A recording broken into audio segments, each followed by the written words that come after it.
รก็ตามที่วิปงในใจยกตัวอย่างเช่นทำแท้งมาถ้าตอนตาย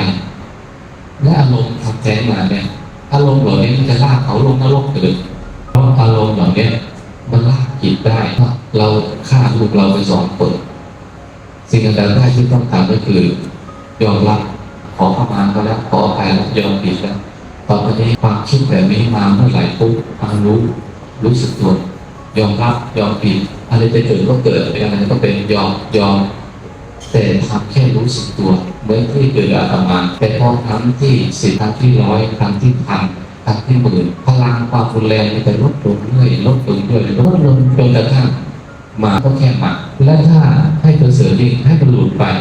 แบบที่หลุดไปจากจิตของอาตมาถ้าเป็นไปแบบนี้นะแม้แต่อารมณ์แบบนี้มาเกิดตอนกำลังตายกำลังให้ตายแต่เนื่องจากว่าฝึกมาตลอดฝึกแค่รู้สึกว่าทำมาก็แค่นั้น